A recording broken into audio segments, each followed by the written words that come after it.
एक जवान जिंदगी, सपनों से भरी अंकिता भंडारी, सिर्फ 19 साल की, पौड़ी के एक सीधे सादे परिवार से। उसे अपनी पढ़ाई छोड़नी पड़ी। कोविड-19 ने कितनों की जिंदगी बदल दी, उसकी भी। उसे एक जॉब मिली, एक रिसेप्शनिस्ट की, वनंतरा रिजॉर्ट में, ऋषिकेश के पास। एक ऐसी जगह जो खूबसूरती का वादा करती थी, पर एक भयानक राज छुपाए हुए थी। पुलकित आर्य, एक ताकतवर आदमी का बेटा, वो रिजॉर्ट का मालिक था, वही नियम बनाता था। अंकिता एक एम्प्लॉय थी, बस अपना काम कर रही थी। लेकिन वो लोग उससे कुछ और चाहते थे। वो चाहते थे कि वो एक वीआईपी गेस्ट को सर्व करे, खाना नहीं, मेहमान नवाजी नहीं। उन्हें स्पेशल सर्विसेज चाहिए थी। एक घिनौनी, गिरी हुई मांग। प्रेशर बढ़ने लगा दिन ब दिन। अंकिता बहादुर थी, उसके अपने उसूल थे। वो उनके घटिया इरादे समझ गई थी।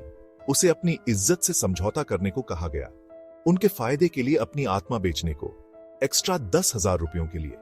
यह कीमत लगाई थी उन्होंने उसकी। लेकिन अंकिता ने कहा एनो, एक जोरदार साफ एनो। उसने झुकने से इनकार कर दिया। उसका हौसला बुलंद था, वो खतरा जानती थी, उसे महसूस हो रहा था। उसने अपने दोस्त पुष्प को बताया, प्रेशर के बारे में, वीआईपी के बारे में, 10,000 रुपयों के बारे में। उसके वॉइस मैसेज डर से भरे हुए। वो डरी हुई थी, पर फिर भी मुकाबला कर रही थी। उसे उम्मीद थी कोई समझेगा, उसे उम्मीद थी कोई मदद करेगा। लेकिन उसका डरावना सपना तो बस शुरू हो रहा था। तारीख 18 सितंबर 2022। एक रात जिसे इंडिया नहीं भूलेगा। अंकिता ने एक कॉल किया अपने दोस्त पुष्प को। रात के 8:32 हुए थे। उसकी आवाज कांप रही थी। वो बहुत बड़े खतरे में थी। वो जानती थी आरोपी उसके साथ थे, पुलकित आर्य, सौरभ भास्कर, अंकित गुप्ता। वो उसे कहीं ले जा रहे थे, मदद के लिए उसकी आखिरी बेताब पुकार। उन्होंने ऐसा क्यों किया, उसे क्यों मारा? क्योंकि अंकिता बहुत कुछ जानती थी। वो उनके गंदे धंधे के बारे में जानती थी। रिजॉर्ट अय्याशी का अड्डा था। उसने उनकी मांगें ठुकरा दी थी। उन्हें डर था कि वो पुलिस के पास चली जाएगी।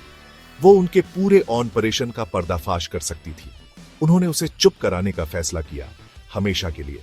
उसकी ईमानदारी ही उसकी मौत की सजा बन गई। वो उसे रिजॉर्ट से ले गए, अंधेरे की आड़ में। उन्होंने उसका मर्डर कर दिया, बेरहमी से। फिर उन्होंने उसकी बॉडी फेंक दी चिल्ला नहर में, जैसे वो कुछ भी नहीं थी। उम्मीद थी कि पानी उनके जुर्म को छुपा लेगा। कई दिनों तक वो लापता रही, उसका परिवार परेशान। 24 सितंबर को उसकी बॉडी मिली। पूरा देश रोया, पूरा देश गुस्से में था। अंकिता के मर्डर की खबर जंगल की आग की तरह फैल गई। उत्तराखंड से लेकर इंडिया के कोने कोने तक लोग सड़कों पर उतर आए, इंसाफ की मांग करने लगे। #जस्टिस फॉर अंकिता हर जगह ट्रेंड करने लगा। सिस्टम ने कार्रवाई करने में देर कर दी। शुरुआत में लोकल रेवेन्यू पुलिस इनएक्टिव, लापरवाह। रिजॉर्ट पर बुलडोजर चला दिया गया। थोड़ा सा सबूत शायद मिटा दिए गए। सवाल उठने लगे, क्या ये कोई लीपापोती थी? किसने ऑर्डर दिया था? गुस्सा साफ दिख रहा था। जवाबों की मांग और तेज हो गई। 3 आदमियों पर इल्जाम लगा। पुलकित आर्य मेन साजिशकर्ता, उसके पिता विनोद आर्य, बीजेपी के एक पूर्व नेता, पावर और रसूख। क्या उन्हें लगा कि उन्हें कोई छू नहीं सकता? सौरभ भास्कर मैनेजर, एक साथी अंकित गुप्ता असिस्टेंट मैनेजर, वो भी शामिल था। वो रिजॉर्ट चलाते थे।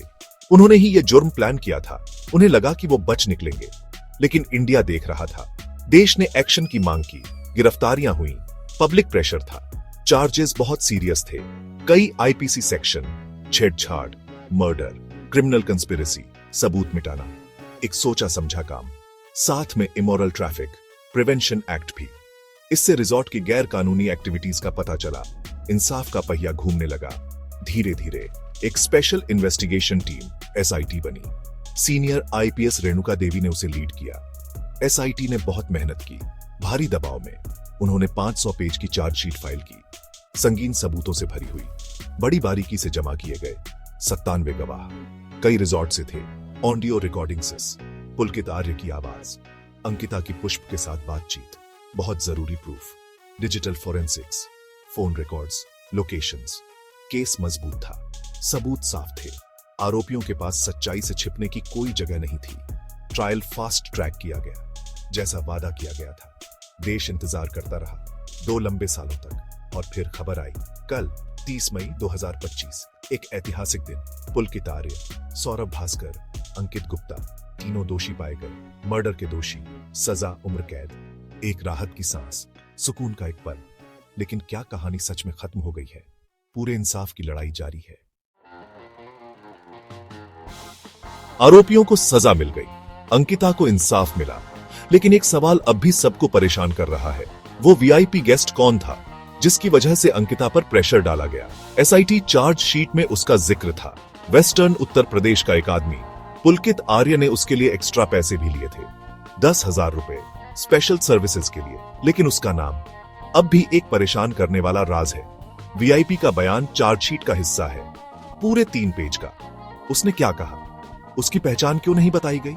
क्या वो इतना पावरफुल है, इतना रसूख वाला? क्या कोई उसे लोगों की नजरों से बचा रहा है? ये सवाल बने हुए हैं, ये शक पैदा करते हैं। जनता को पूरी सच्चाई जानने का ही क्यों है? ट्रांसपेरेंसी ही सिस्टम में भरोसे की नींव है। अब ये सीक्रेसी का पर्दा क्यों?